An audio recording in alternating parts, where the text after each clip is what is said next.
வணக்கம் ஃப்ரெண்ட்ஸ். பாண்டியன் ஸ்டோர்ல அப்படின்னு சொல்றதா இல்ல அழகிய அழகுன்னு சொல்றதான்னு தெரியல. மொத்தத்தில் இங்க ரெண்டு இடத்துலையும் சேர்ந்து என்ன நடக்குதுன்னு பார்த்துட்டு வரலாம் வாங்க. கொடைக்கானல் டூர் போன மலர், பாக்யராஜ், மதி, சுரேஷ்னு 4 பேரும் திரும்பி வர்றாங்க. ஒரு கேபை பிடிச்சி அம்மா வீட்டில் இருக்க மலரோட குழந்தையும் கூட்டிகிட்டு வர்றாங்க. குழந்தை ஜாலியாக அவங்க அம்மாட்ட பேசிட்டு விளையாடிக்கிட்டே வர மலர், மதி 2 பேருமே பார்த்து சிரிச்சுட்டே வர்றாங்க. ஃப்ரண்ட் ஷீட்டில் உட்காந்துருக்க சுரேஷ், மாமா வீட்டில் இறக்கி விடுறேன்னு தான் சொன்னாரு, நாம வழியில இறங்குனதுக்கு கண்டிப்பா வருத்தப்பட்டிருப்பாரு அப்படின்னு சுரேஷ் கொஞ்சம் வருத்தமும் நிறைய யோசனையுமா சொல்றாரு. உங்க மாமாவோட வீட்டு வரைக்கும் போனா ராகவியை எப்படி பிக்கப் பண்றது அப்படின்னு மலர் கேக்குறாங்க. இது யாரு பாப்பா வாங்கி கொடுத்தாங்க அப்படின்னு பாக்யராஜ் கேட்க, மாமா வாங்கி கொடுத்தாங்கன்றாங்க குழந்தை. இன்னும் நிறைய பொம்மையெல்லாம் வாங்கி கொடுத்தாங்க, எல்லாமே பேக்குள்ள இருக்கு அப்படின்னு குழந்தை சொல்லிட்டு இருக்க, அம்மாவும் அப்பாவும் உன்னை ரொம்ப மிஸ் பண்ணோங்கிறாங்க மலர். அப்படின்னு பாக்யராஜும் தலையாட்டுறாரு. மலர் ரொம்பவே ஃபீலிங்கோட குழந்தையோட நெத்தில ஒரு முத்தம் வைக்க, ஆனா நான் உங்களை மிஸ் பண்ணவே இல்லையே அப்படின்றாங்க ராகவி. அட பாவி அப்படின்னு மலர் ஆச்சரியப்பட மதுவும் ஆச்சரியமா பாக்குறாங்க. உடனே சுரேஷ் ரொம்ப ஆர்வமா பின்னாடி திரும்பி, டேய் ராகவி, அப்ப சித்தப்பாவை நீ மிஸ் பண்றியான்னு கேக்குறாரு. இல்லையே அப்படின்னு குழந்தை சொல்ல எல்லாரும் சிரிக்கிறாங்க. சுரேஷ்க்கு செம பல்ப் ஆயிடுது. பின்னாடி உட்கார்ந்துருக்க பாக்யராஜ், டேய் சுரேஷன்னு கூப்பிட ஆணு திரும்புறாரு. ராகவி நம்ம கூட வரலன்னு வீட்டுல சொல்லிடாதடா அப்படின்னு கொஞ்சம் பணிவா கெஞ்சலா கேட்க, அதெல்லாம் சொல்லலன்னாங்கிறாரு அவரு. ஆனா மலருக்கு வேற பயம் வந்துடுது. தங்கராஜ் அண்ணே வீட்டுக்கு வரும்போது சொல்லிட்டாருன்னா அப்படின்னு கேட்டுக்கிட்டே எல்லாரையும் மாறி மாறி பாக்குறாங்க. அவருக்கு பேச எத்தனையோ விஷயம் இருக்கும், அவர் ஏன் பாப்பாவை வந்தாலா இல்லையான்னு சொல்ல போறாரு அப்படின்னு பாக்யராஜ் கேட்கிறாரு. ஒருவேளை சொல்லிட்டாருனா அப்படின்னு மலர் கேட்க, அதெல்லாம் சொல்ல மாட்டாரு அப்படின்னு பாக்யராஜ் தைரியம் கொடுக்கிறாரு.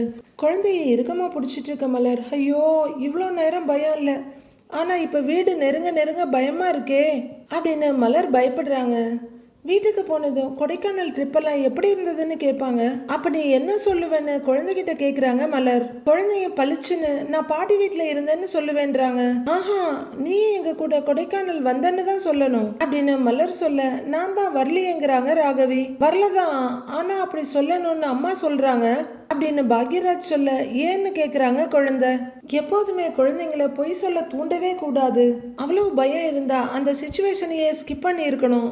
நாம பொய் சொல்றதே தப்பு, அப்படி இருக்க இன்னொருத்தரை அதுலயும் குழந்தைங்களை பொய் சொல்ல வைக்கிறது ரொம்ப பெரிய தப்பு. ஆனா மலர் எல்லாம் ஒரு காரணமா தான் சொல்றாங்க. பாட்டி வீட்டுக்கு போனதை நம்ம வீட்டுல சொல்லவே கூடாது சரியான்னு மலர் கேட்க, குழந்தை பளிச்சுன்னு என்ன பொய் சொல்ல சொல்றியாமா அப்படின்னு கேட்டுட மதிக்குமே ரொம்ப கஷ்டமா போயிடுது. குழந்தைகிட்ட பொய் சொல்லலாமா அப்படின்னு மதியம் கேட்க, வேற என்ன செய்ய சொல்ற மதி அப்படிங்கிற மலர் ராகவி கிட்ட திரும்பி, பொய் சொல்லக்கூடாதுதான் பாப்பா, ஆனா இப்ப நமக்கு வேற வழி இல்லையே, பாட்டி கூடயும் மாமா கூடயும் நீ 2 நாள் இருக்கணும்னு அம்மா ஆசைப்பட்டேன், அவங்களும் ஆசைப்பட்டாங்க, ஆனா அத சொன்னா நம்ம வீட்டுல ஒத்துக்க மாட்டாங்கல்ல, அதனாலதான் உன்னை கொடைக்கானல் கூட்டிட்டு போறேன்னு சொல்லிட்டு பாட்டி வீட்டுல விட்டுட்டு போனேன். அவங்க கிட்ட பொய் சொன்னதும் தப்புதான், உன்கிட்ட பொய் சொல்றதும் தப்புதான், ஆனா வேற வழி இல்லடா செல்லம் அப்படின்னு மலர் ரொம்ப சங்கடத்தோட சொல்லிட்டு இருக்க. மதியம் அதை விட சங்கடத்தோட பார்த்துட்டு இருக்காங்க. நீ அம்மாவோட தங்க குட்டி இல்ல, நீ எங்களோட கொடைக்கானல் வந்தேன்னு சொல்றியா அப்படின்னு மலர் கேட்க, கொஞ்ச நேரம் யோசிச்சுட்டு சரி சொல்றேன்னு ஒத்துக்கிறாங்க ராகவி. வீட்டுக்குள்ள பெரியவரும் ஒரு ஒய்ஃபும் உட்கார்ந்துருக்காங்க. 4 பேரும் கார்ல இருந்து இறங்கி வீட்டுக்குள்ள வர்றாங்க குழந்தையோட. அவங்க பேக் எடுத்துட்டு உள்ளர வர, என்னடா இவ்வளவு லேட்டு, கிளம்பி எவ்வளோ நேரம் ஆச்சே அப்படின்னு பெரியவர் கேட்க, சம்மர் இல்லப்பா, ஊரே கொடைக்கானலுக்கு தான் போகுது, சரியான டிராஃபிக்கு, மலை இறங்கவே மத்தியானம் ஆயிடுச்சு அப்படின்னு பாக்யராஜ் பதில் சொல்லிட்டு இருக்கும் போதே அவரோட தங்கச்சி அங்க வந்து, ஹாய் ஹாய் ஹாய், எல்லாரும் என்ன விட்டுட்டு ட்ரிப் போயிட்டு வந்துட்டீங்கல்லன்றாங்க. எல்லாரும் அவங்கள பார்த்துட்டு இருக்க ராகவி, வா வா வான்னு ஒரு முத்தத்தை கொடுத்து கூட்டிட்டு போறாங்க. அவங்க ட்ரிப் எல்லாம் ஜாலியா இருந்ததான்னு அவங்க தங்கச்சி கேட்க, சூப்பரா இருந்துச்சுங்கிறாரு பாக்யராஜ். உடனே அவரோட அம்மா காலை பிடிச்சி அழுத்தி வச்சுட்டு, ஐயோ அம்மா அப்படின்னுட்டு இருக்காங்க. என்னாச்சுமான்னு கேட்கிறாரு பாக்யராஜ். காலு வலி பாக்யராஜ், முட்டியில இருந்து பாதம் வரைக்கும் விண்ணுன்னு தெரிக்குது அப்படின்னு சொல்ல, உடனே அவர் எங்க காட்டுங்க அப்படின்னு உட்காந்து பிடிச்சு விட ஆரம்பிச்சிடுறாரு. அம்மா பாருடா, பாதம்லாம் எப்படி வீங்கி இருக்குன்னு பாரு அப்படின்னு அவங்க அம்மா சொல்ல, அவர் எடுத்து பார்த்துட்டு வீக்கம்லாம் இல்லையேம்மாங்கிறாரு. உனக்கு தெரியலடா, காலை தரையில வைக்க முடியாத அளவுக்கு வலி, செவத்தை பிடிச்சிக்கிட்டு தான் 2 நாளா நடந்துகிட்டு இருக்கிறேன் அப்படின்னு அவங்க அம்மா சொல்ல மலர் உடனே அவங்க சின்ன நாத்தனாரை திரும்பி பார்க்குறாங்க. அவங்க ஒரு சின்ன ஸ்மைலோட சும்மா அப்படின்னு சொல்ல மதி லைட்டாக சிரிச்சுக்கிறாங்க. தலை வேற சுத்தியலை வச்சு அடிச்ச மாதிரி வின்னு வலிக்குது. ஒருத்திய சமைக்க ஏற்பாடு பண்ணிட்டு போனீங்கல்ல, அவ சமைச்சத வாயிலேயே வைக்க முடியல.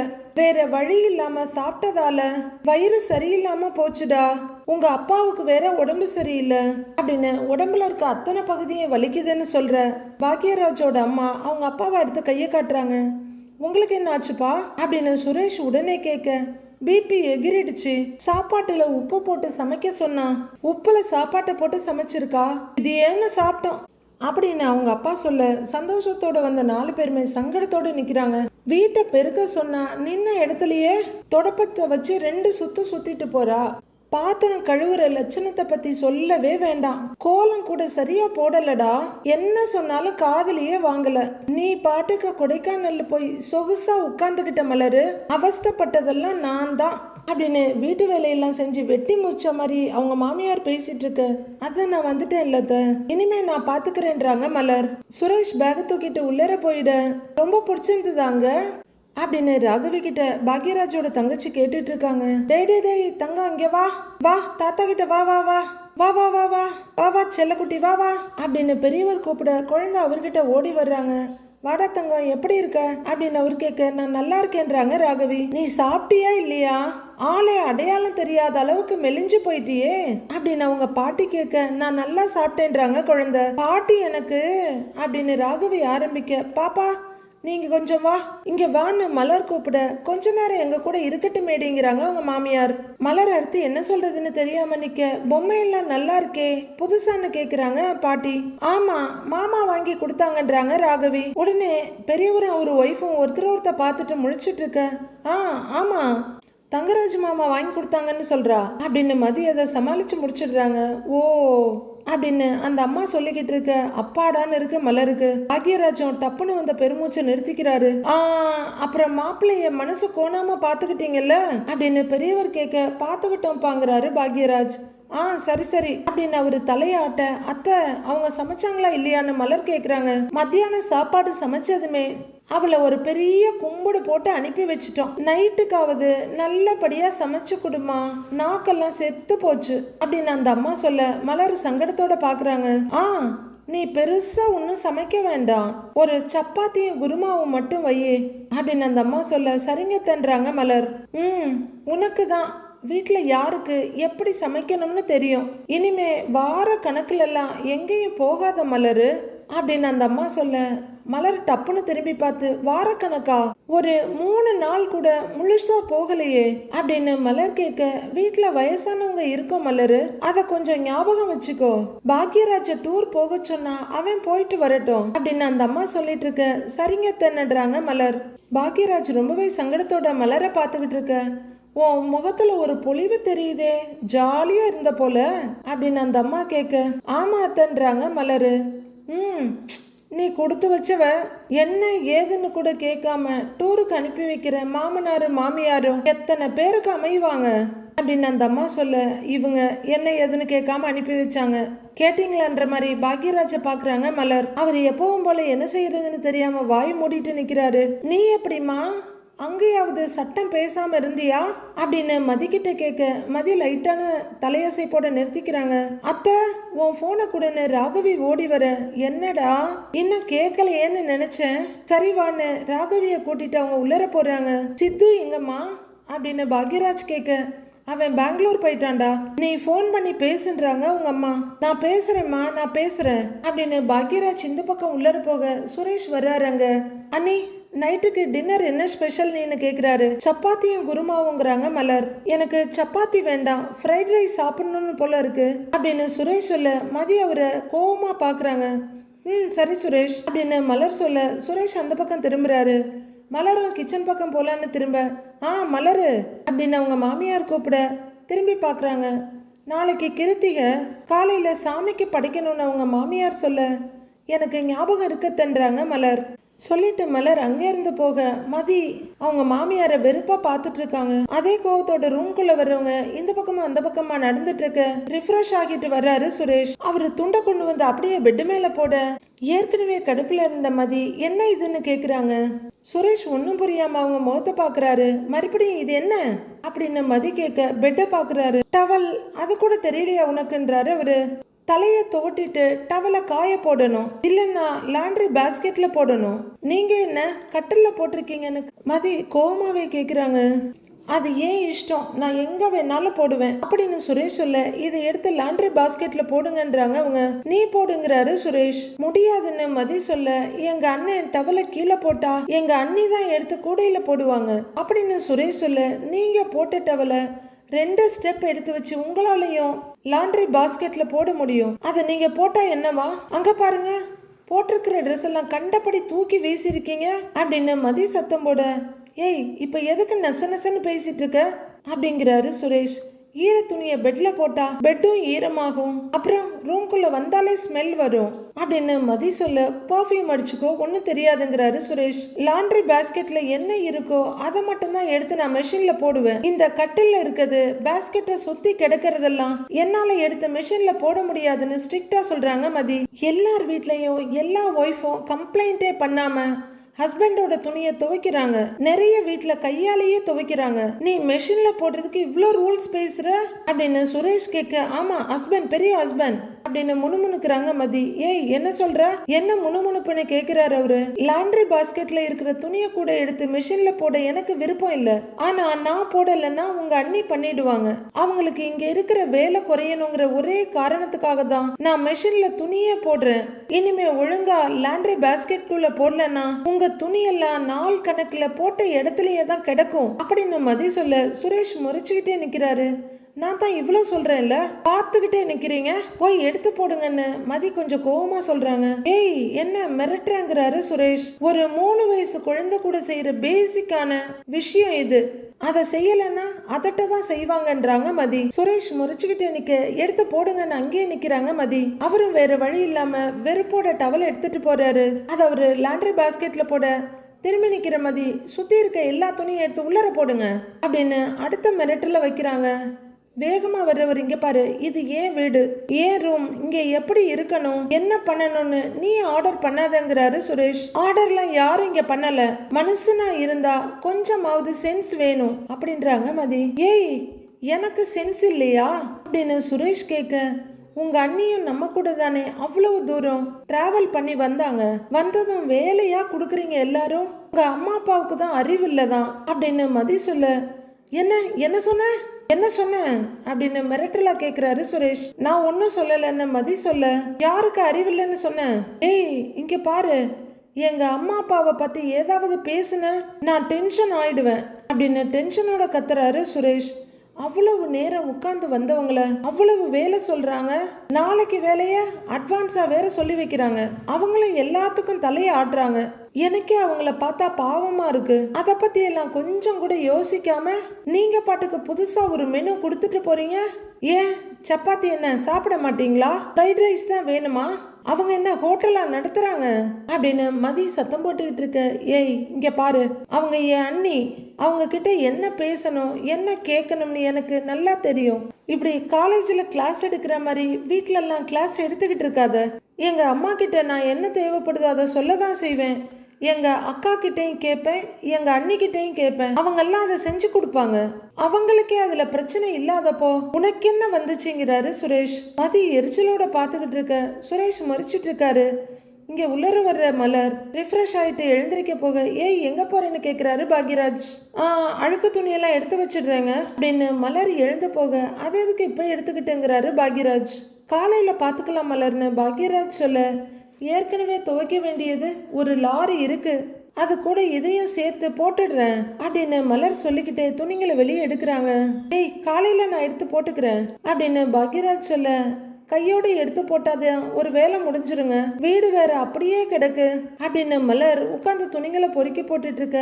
ஏய் மலர் இங்க வான்னு வந்த கையை பிடிச்சு தூக்குறாரு பாக்யராஜ். வா வந்த படுவா அப்படின்னு அவர் சொல்ல, இப்ப துவைக்கெல்லாம் போறது இல்லைங்க, கொல்லப்புறத்துல அழுக்கு துணியோட சேர்த்து கொண்டு போய் வைக்கணும் அப்படின்னு குனிஞ்சு துணியை தூக்க, ஏய் இங்க பாரு, ஒரு நாள் பூரா டிராவல் பண்ணியிருக்க, வந்ததும் வராததுமா நிறைய வேலை செஞ்சிருக்க, ரெஸ்ட் எடுக்க வேண்டாமான்னு பாக்யராஜ் கேக்குறாரு. ஒரு 10 நிமிஷம் பாக்யராஜ், நான் போய் போட்டுட்டு வந்துடுறேங்கிறாங்க மலரு. சொன்னா கேளு, வா வா அப்படின்னு ஒய்ஃபோட கையை பிடிச்சி கூட்டிட்டு போறாரு பாக்யராஜ். கூட்டிட்டு வந்து உட்கார வைக்கிறாரு. மலரும் ரொம்பவே அசந்து போய் உட்காந்து ஷாபா அப்படின்னு காலை நீட்டிக்கிறாங்க.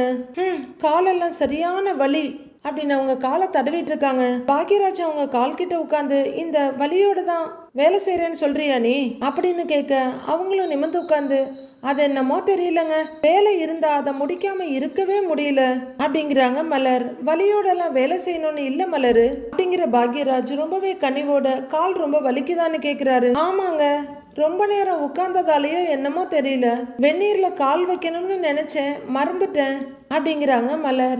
உனக்கு ஏதாவது செஞ்சுக்கணும்னு தான் உனக்கு ஞாபகமே இருக்காதே மலர், நான் வெந்நீர் போட்டு எடுத்துட்டு வரேன் அவர் எழுந்திருக்கிறாரு. மலர் கொஞ்சம் கையை நீட்டி அவரை தடுத்து பிடிச்சி உட்கார வச்சு, ஏங்க வேண்டாம் நான் படுக்கிறேன்றாங்க மலர். அவரும் சரின்னு தலையாட்ட மலர் படுத்துக்கிறாங்க. அவங்க படுத்ததும் மலரோட காலை பாக்யராஜ் அழுத்தி வைக்கிறாரு. உடனே தலையை தூக்குற மலர், ஏங்க நீங்க வந்து படுங்கன்றாங்க. பரவாயில்ல மலருன்னு சொல்லிட்டு அவரு ஒய்ஃபோட காலை அழுத்தி வச்சிட்டு இருக்க, ஏங்க நீங்களும் தானே டிராவல் பண்ணி வந்தீங்க அப்படின்னு மலர் கேட்க, உன் அளவுக்கு டயர்டா இல்ல அப்படின்னு சொல்லிக்கிட்டே காலை அழுத்தி வச்சிட்டு இருக்க, இதுக்கு மேல கழுத்தை தூக்கிட்டு இருக்க முடியாதுரா சாமின்னு டப்புன்னு படுத்துக்கிறாங்க மலர். அவங்க குழந்தைய தட்டி கொடுத்துட்டு படுத்துட்டு இருக்க, இவர் காலை அழுத்தி வச்சிட்டு இருக்காரு. கொஞ்ச நேரத்துல மலர் தூங்கிட பாக்யராஜும் போய் படுத்து தூங்கிடுறாரு. எல்லா இடமும் ஒரே நிசப்தமா இருக்க, கொஞ்ச நேரத்துல மலர் எழுந்து உட்காடுறாங்க. நைட்டியை இழுத்து விட்டுக்கிட்டு கலைஞ்சு கெடுக்கிற முடிய ஃபுல்லா கொண்டையா போடுறாங்க. கதவு திறந்துக்கிட்டு அங்க இங்கன்னு பாக்குறவங்க கிச்சனுக்கு வர அங்க மதி வெஜிடபிள்ஸை கட் பண்ணிட்டு இருக்காங்க. மலருக்கு ஒரே திகைப்பா இருக்கு. பக்கத்துல வந்து மதின்னு கூப்பிட குட் மார்னிங்கிறாங்க அவங்க. நீ என்ன பண்ற அப்படின்னு மலர் அதிர்ச்சியா கேட்க, காய்கறி கட் பண்றேன்றாங்க அவங்க. நீ எப்ப எழுந்தன்னு மலர் அதிர்ச்சியோடவே கேக்குறாங்க. நான் ஒரு 4 மணிக்கு எழுந்தேன் அப்படின்னு மதி சொல்லிட்டு காயை கட் பண்றாங்க. நீ எதுக்கு 4 மணிக்கு எழுந்த அப்படின்னு மலர் கேட்க, வழக்கமாவே விருந்து சாப்பாடு சமைப்பீங்க, இன்னைக்கு கிருத்திகை விரதம் வேற, நீங்க டிராவல் டயர்ட்ல இருப்பீங்க, அதான் என்னால முடிஞ்ச ஹெல்ப் எல்லாம் பண்ணி வைக்கலாமேன்னு நினைச்சேன். தேங்காய் துருவிட்டேன், பால் காய்ச்சி வச்சுட்டேன், அரிசியை ஊற வச்சிருக்கேன், பருப்பை வேக வச்சுட்டேன், இருக்கிற காய்கறிகள் எல்லாம் வச்சு சாம்பார் பொரியல்லாம் பண்ணுவீங்கன்னு நானே கெஸ் பண்ணிதான் இதையும் கட் பண்ணிட்டு இருக்கேன்னு சொல்ல, அங்க விசில் வந்துகிட்டு இருக்கு. அப்படியே திகைப்போட கேட்டுட்டு இருந்த மலர் ஓடி போறாங்க அடுப்புகிட்ட. அவங்க அங்கங்க இருக்க பாத்திரத்தை பார்த்துட்டு, இவ்வளவு வேலையும் செஞ்சியா நீ அப்படின்னு மலர் ஆச்சரியமா கேட்க, நீங்க செய்யறதுல 1% கூட நான் செய்யல அப்படிங்கிறாங்க மதி. எதுக்கு மதி, நீ சீக்கிரமா எழுந்து இதெல்லாம் செஞ்சுக்கிட்டு இருக்கிற, நீயும் தான் டிராவல் பண்ணிட்டு வந்த, உனக்கும் டயர்டா இருக்காதா அப்படின்னு மலர் கேக்குறாங்க. வீட்டுல 2 பேர் இருக்கிறோம், அதுல ஒருத்தரை மட்டும் கஷ்டப்பட விட்டுட்டு நான் மட்டும் வாக்கிங் போனேன்னா எனக்கு கில்ட்டியா இருக்காதா அப்படின்னு கேட்டுட்டு மதி கட் பண்றாங்க. ஆனாலும் மதி அப்படின்னு மலர் சங்கடப்பட்டுட்டு இருக்க, இதெல்லாம் ஒரு விஷயமே இல்லைங்க அப்படின்னு சொல்ற மதி வெஜிடபிளை கட் பண்ணிட்டு இருக்க, மலர் கொஞ்சம் சங்கடத்தோட வெளியே பார்த்துட்டு ரொம்ப நெகிழ்ச்சியோட திரும்புறாங்க. ரொம்ப தேங்க்ஸ் மதின்றாங்க. இதுக்கெல்லாம் எதுக்குங்க தேங்க்ஸ் சொல்லிக்கிட்டு, இது ஏன் வேலையும் தானேங்கிறாங்க மதி. அப்போ மலரு அப்படின்னு கூப்பிட்டுக்கிட்டு ஜீரக தண்ணின்னு வர்றாங்க அவங்க மாமியார். உலர் வர்றவங்க மதி அங்க வெஜிடபிள்ஸ் கட் பண்ணிட்டு இருக்கதை பார்த்து அப்படியே ஆன்னு நிக்கிறாங்க. இதோ போடுறேன் அத்தை அப்படின்னு அவங்க அடுப்புகிட்ட போக, நீ என்ன அதிசயமா எழுந்திருச்சிட்ட அப்படின்னு அந்த அம்மா கேட்க, மதி அதை துளி கூட சட்டை பண்ணல, எழுந்தது ரோட்ல எல்லாம் ஓடுவ, இந்த பக்கமெல்லாம் வரமாட்டியே அப்படின்னு அவங்க கேட்க, ஏன் மதி என்ன கிச்சனுக்கு வர்றதே இல்லையா அப்படின்னு மலர் கேக்குறாங்க.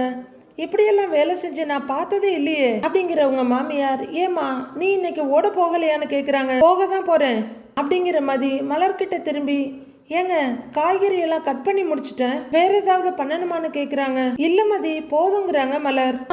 அப்ப சரி நான் போகவா அப்படின்னு அவங்க எழுந்து நிக்க, சரின்னு தலையாட்டுறாங்க மலர். நீ பாட்டுக்கு இங்கே நில்லு, நான் கிளம்புறேங்கிற மாதிரி மதி அங்க இருந்து போயிடுறாங்க.